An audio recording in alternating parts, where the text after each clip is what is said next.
I'm going to talk about something that I think is very important with respect to cardiac arrest resuscitation, but it's hardly ever spoken about. In fact, you may have heard about it more in media coverage than we do through a symposia such as this. So I'm delighted to be able to present some information on essentially the conscious awareness, mental and cognitive experiences during cardiac arrest. Just by way of background, I wanted to reiterate what we all know about cardiac arrest and death, which is that no matter why people die, whether it's because of an accident, say a stroke, an infection, essentially the final step in death is that we develop hemodynamic instability and shock, and consequently, when oxygen delivery to the heart is below a certain threshold, the heart will stop and we have a cardiac arrest. Now, until the advent of modern CPR, of course, that was a moment. That's why we have a perception of life and death as being a moment. So you're either alive and you have some sort of activity, and then you become suddenly motionless, your heart stops, your respiration stops, and of course your brain activity stops, and that's how we declare people as being dead. However, what's fascinating, of course, is that through the advent of resuscitation and CPR, we've come to understand that there is a window of time in which we can potentially bring people back who've reached the threshold of death. So we tend to call it cardiac arrest when we're trying to resuscitate people, and the moment we stop, we call them death by cardiopulmonary criteria. But what is also really fascinating here is that we're coming to understand that the timeline by which cells die after a person dies is a lot longer than we had anticipated. Many of us are taught that essentially you only have 5 minutes between the cessation of blood flow or anoxia to the brain and irreversible permanent brain damage. And the reality is that's not quite the whole story. What we do know is that cells are much more robust in terms of dealing with anoxia, and that actually many studies have shown that you can culture neuronal stem cells from a cadaveric brain up to 20 hours post-mortem. This was published in Nature in 2001, and grow brain cells in the laboratory. What we know now actually is that the brain cells die when you reintroduce oxygen back into them, having been deprived from oxygen itself. Of course, that's the whole advent of post-cardiac arrest care and potential neuroprotective strategies, which I won't be able to discuss today. But what I can say is that we have a fairly large window of time in which we can bring people back after they've essentially reached the threshold of death. And in order to do so safely, we have to understand the processes that occur during this period in order to reverse them and get them hopefully back home. Now, there are many people that we hear about, particularly in the media, who've been resuscitated, especially if they've been cold, many hours after their hearts had stopped. So this lady here, many of you may know, is a Swedish radiologist who was a medical student when she fell into a lake and was found many hours after she had died from obviously hypothermia. But remember, when people initially die, they're not cold. They become cold because they have died or because their heart has stopped. And was then revived and is now practicing.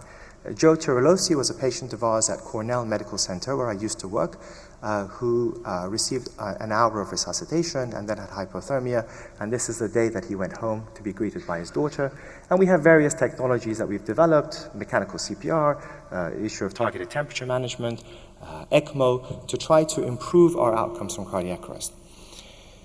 However, one of the things that I unfortunately think we forget very often, which I think is very important, is the fact that, and we're aware of this, but we just don't study it enough, which is that we're all concerned by the fact that we can take somebody who's perfectly healthy, who has a cardiac arrest, like this young lady here, who then we bring back, but unfortunately we bring them back as a husk of a person. So this is Terry Schiavo, who was a young woman who had a cardiac arrest in the United States, was resuscitated, and ended up in a vegetative state. And that's what we don't want. So in order to be able to do this better, I think it's very important that we study consciousness and disorders of consciousness into our cardiac arrest algorithms, which unfortunately has been lacking for many, many years. So we know that consciousness is of course very important, and while we would love for all our patients to have a normal consciousness, many of them may end up with some different disorders of consciousness. And that's one of the things that motivates me in my research. But one of the things I do want to point out is that, as I said, one side of our work is to try to understand the processes that occur after the heart has stopped in the brain and consciousness. But the flip side of that is that whether we like it or not, we are essentially studying what happens to the human mind and consciousness when people have gone beyond the threshold of death.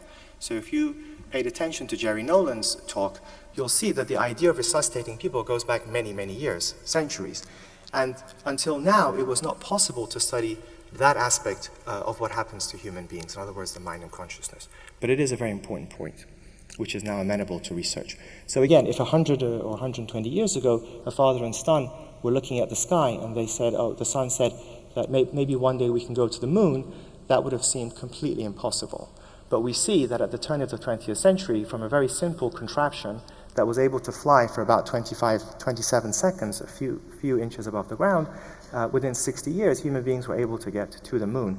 And I think with resuscitation, of course, we haven't had enough investment, but we are following this kind of trajectory, where we're able to understand many things that were perhaps perceived as being impossible or philosophical notions. We do know that there are millions of people who've survived cardiac arrest. Many of them have come back and have described very interesting recollections of what their experiences were like during cardiac arrest. And these really go all across the world from different backgrounds. Jane Seymour, of course, is an actress who's known by many of us here, but then there are others. These are physicians who've had cardiac arrest. This is, again, Joe Tirolosi, who had a very profound experience when he came back, as well as very small children who've come back. And in essence, what these people say is that even if they were in pain before the cardiac arrest, the moment their heart stops, they go into the state of being very comfortable, very peaceful. They have this description, or they often describe a perception of seeing a very bright, warm, welcoming light. They may have a description of a perception of seeing deceased relatives who are welcoming them towards this death. They may have a description of a tunnel that they tell us about. And oftentimes they may describe an instantaneous panoramic review of everything that they have done and to other people during their lives, and they essentially judge themselves, which I will describe in a bit more detail in a moment. And some of them also will describe entering what they describe as a very beautiful place. But what's also fascinating is that many of them will describe a sensation of being able to see doctors and nurses working on them, and they will then come back and tell you in exact detail what was going on, except that as far as we're concerned, they were essentially dead. And that's often been referred to as the so-called out-of-body experience. So these descriptions were first made popular in the 1970s and have often been referred to as a so-called near-death experience. This is a term that I don't like to use, but I will just because that's people may have heard about it. It's inaccurate because the patients that we study have technically gone beyond the threshold of death. Also, the term near-death is very vague. You know, it's not based on anything physiological. Were you in shock? It's just a vague term that was put forward by a psychiatrist, a medical student actually, who became a psychiatrist later in life in the 1970s. But nonetheless, it's used popularly. And what we know is that people have described it more and more now since the 70s, but actually if you look back through history again, it's been described in the past. This is a painting by Hieronymus Bosch, which essentially shows people who are dying going towards a bright, warm light through a tunnel, as you will see here. A patient of mine actually sent me this picture and said, this is exactly what I experienced. And this is from a number of years ago, as you can see.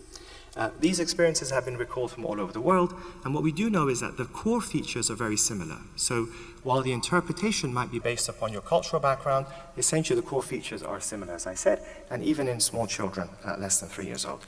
This is a child that I interviewed many years ago when I was in England, who essentially had had a cardiac arrest, was resuscitated for about 25 minutes, and he recalled watching doctors and nurses working on him, as you'll see here from above, and he told his parents throughout the course of play that when you die, you see a bright lamp and that you're connected to it by a cord. And he kept on drawing this picture.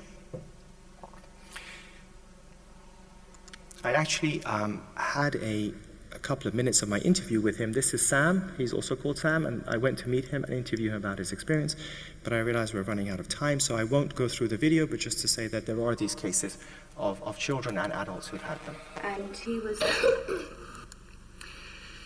And some of the things that they say, I will describe here for you. When I first started out in this a number of years ago, I collected 500 cases, and I looked at these in a qualitative manner.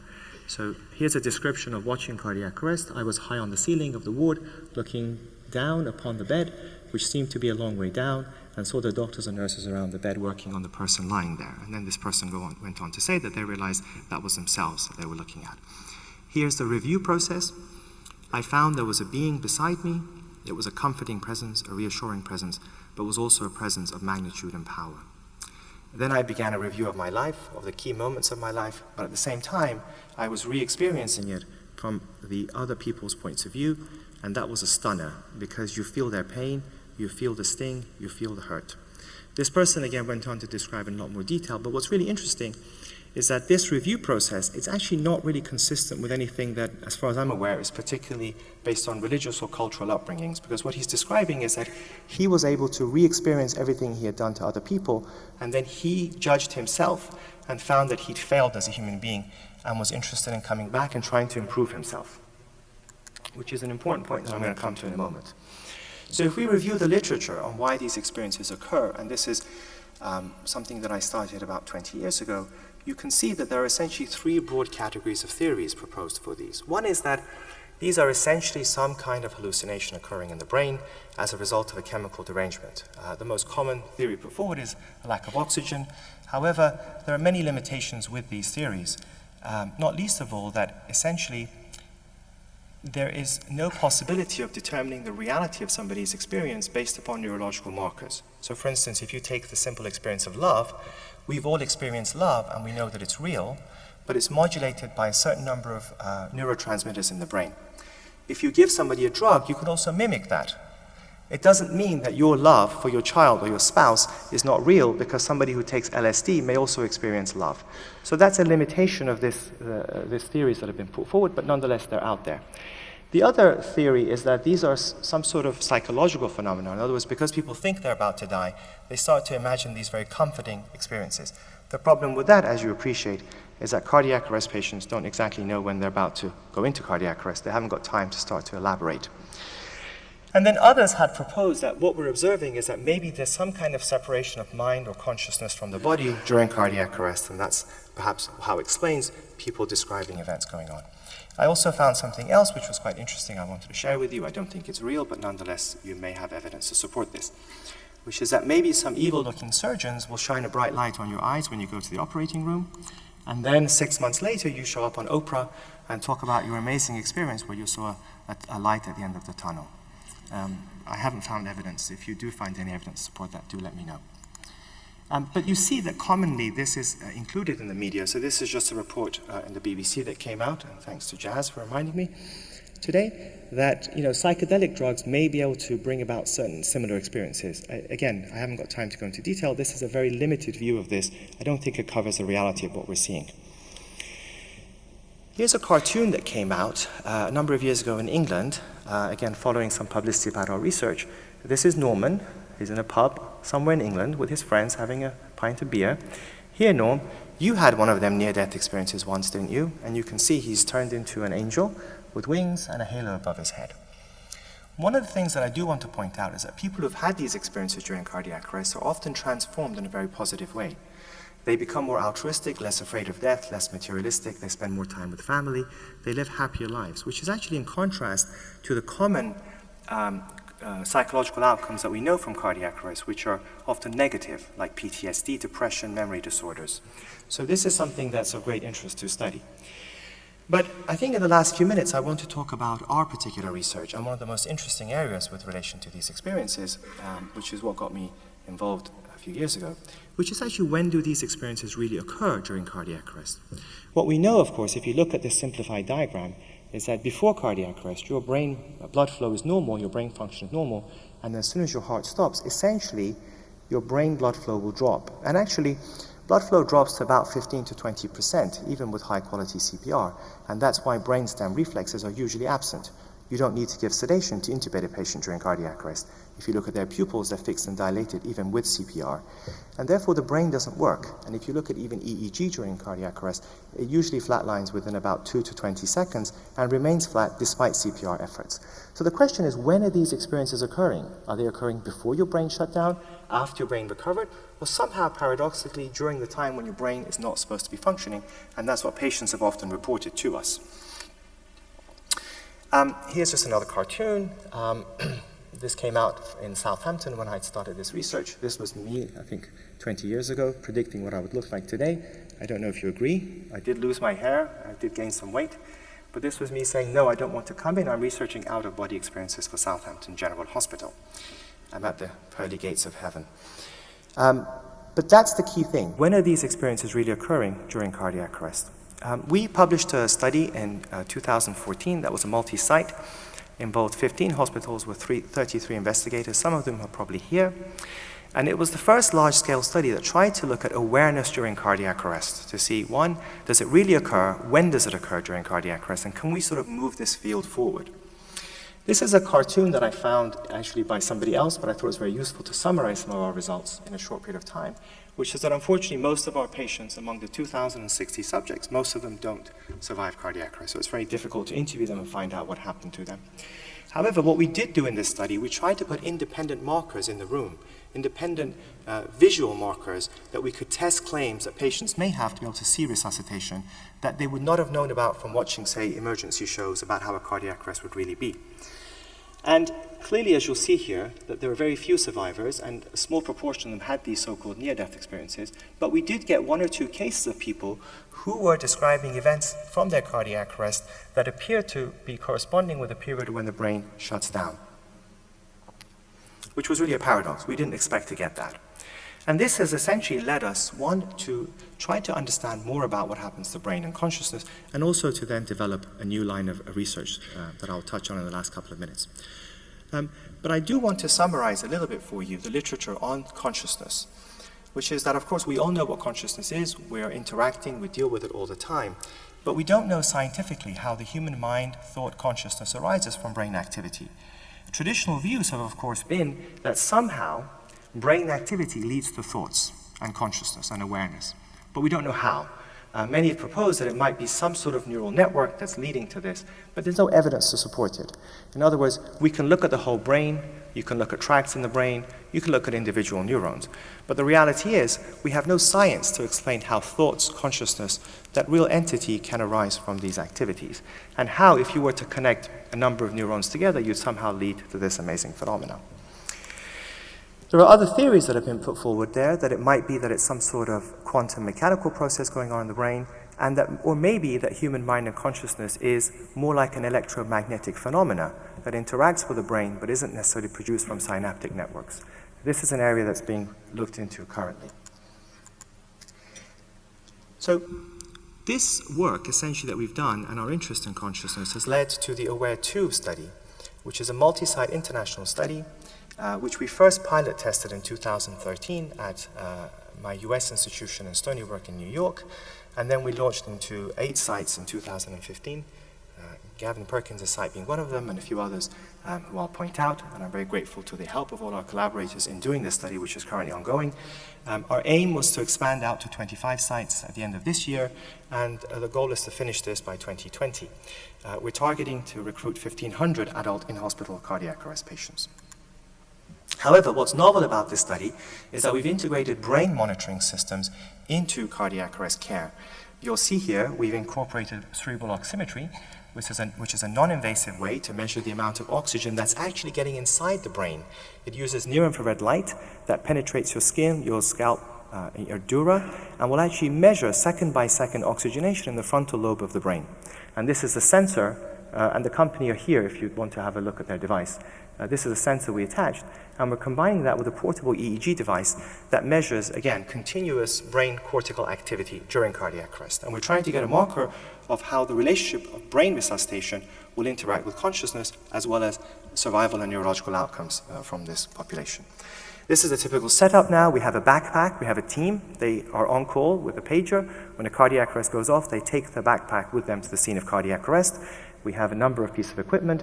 As I mentioned, brain monitoring systems, end-tidal CO2, and we also incorporate an iPad or a tablet into the cardiac arrest that gives off independent audio-visual stimuli that are transmitted to the patient through a wireless headphone, and we can then look at survivors and see if they can recall any of these stimuli and when they were able to perceive information and how that related to their brain resuscitation quality. These are our current investigators working with us. As you can see, a number of them are in the UK, which is where I originate from. However, we have plans to expand out, and we have a number of new sites that are also joining us or have joined us recently, and we are also open to additional sites. Here's just to show you some of our data, which is, of course, disappointing in some ways because of the problem of survival of cardiac arrest. But as you can see, so if we start out with more than 3,000 cardiac arrest events, of course, many of these occur after working hours, and we don't often have staffing on a 24/7 basis. But if you even take all the in-hospital cardiac arrests, who are the patients that we study, many of them are unable to be resuscitated, sometimes because Thankfully, they have a short cardiac arrest. By the time the team arrives, their heart has been restarted. Sometimes, unfortunately, research teams are not notified despite all our best efforts. Sometimes they're recruiting patients into other studies, they're not able to get there, or various other issues. They can't get into the room because of overcrowding and various other things. But you'll see that you start out with this population, we end up with 10% survival, and these are the population that we can actually interview. What we have identified, and I won't go into detail in that, is that you do have an array of experiences. Some patients do have a perception of being aware during their cardiac arrest. Some have typical mystical type of near-death experiences that I alluded to earlier. And we also look at other psychological outcomes like PTSD, depression, cognitive deficits as well. It's a broad study. And in my final couple of slides, I just wanted to point out that while we are studying awareness, and this is a copy of the first AWARE study that I mentioned to you, but there are many other lines of research that are coming out of this collaboration, which includes the use of brain oximetry during cardiac arrest as a marker of the quality of brain resuscitation, as well as combining brain oximetry with portable EEG to provide a bimodal monitoring for cardiac arrest, which I think is very important to guide our resuscitation efforts in the future and avoid brain injuries and avoid disorders of consciousness. There are also various other studies that have been funded through this, through the John Templeton Foundation, that look at different aspects of the qualitative nature of the experience and trying to use other models to look at, other cardiac standstill models to look at consciousness during that period that mimics death. At the end, I would just like to point out that I wasn't able to have time to, well, I had time to put it here, but I thought it would take too long to go through every investigator, every team member who is vital to all the work that we've done. I thank everybody whose sites I did list earlier, and of course the team that I've been working with at Stony Brook University and now at New York University in the United States, without whom we cannot do any of this research. So again, I'm just one person, but there are so many people who are working behind the scenes to help this happen. And just, I'd like to end with just this other cartoon, which I find quite funny, but it came out a few years ago, so in case you ever wondered when you died, if you're suddenly this tall and you can see yourself in the operating table, you're dead. You'll know that's happened to you. And I just left my email there for anyone who is interested in either collaboration or have any questions that I may not have time to address today. Thank you very much for your time.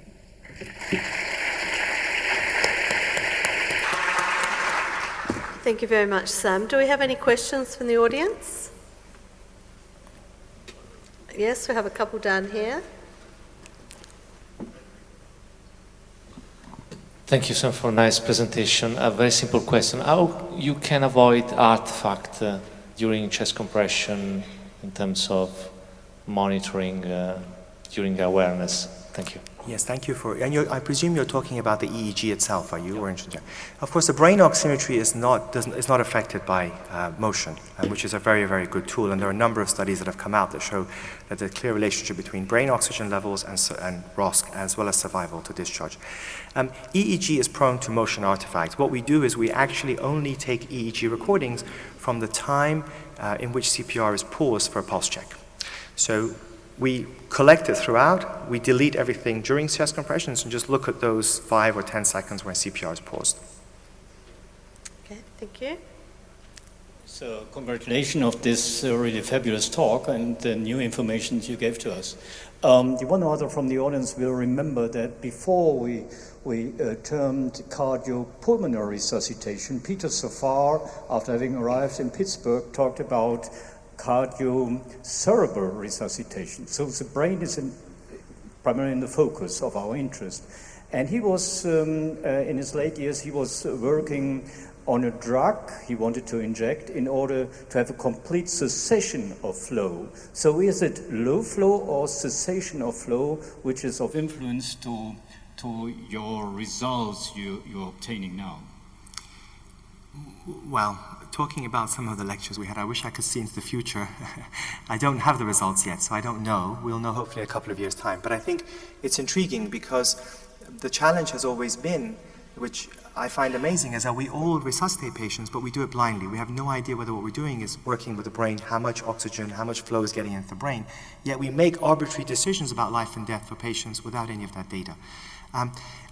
What one would hypothesize is that somehow there's higher brain blood flow in patients who have mental and conscious experiences during cardiac arrest, that's manifested as higher oxygen delivery that then leads them to have these experiences and have better improved survival outcomes. That's what I would imagine. But we'll see what the data shows, hopefully in a couple of years' time. Perhaps I'll be invited back to discuss those. Any other questions? In fact, I was going to ask that similar question as to what your theory is. I know you don't have the data as yet, but what your theory is as to why some people have a near-death experience and others don't. I think the evidence that we have seen, and these are from patients that I've interviewed myself, is that I think more people have experiences during cardiac arrest, but they forget them afterwards. And the problem, of course, is we all appreciate, is that when we restart the heart, we're inducing reperfusion injury. There's massive inflammation in the brain, and your memory circuits are going to be affected by it. And we've certainly seen that if we get to people early after cardiac arrest, they're more likely to recall these things. If you leave it, then they don't remember them. I think that what we might find is that there are many more people, and some of the things we've included in this study are actually tests of implicit memory rather than just explicit recall. So we can try to trigger their memories going back to see if there are more people who had some kind of level of awareness and consciousness but just can't recall it. Thank you. Last question. That was going to be my question, thank you. But I'd take the opportunity to say what you're doing is something really different from a lot of what we've seen, and it's very difficult to swim upstream, and thank you for doing this. And congratulations on the progress you've made so far. Thank you very much. And again, thank you for being invited here. It's a pleasure. Yes, thank you.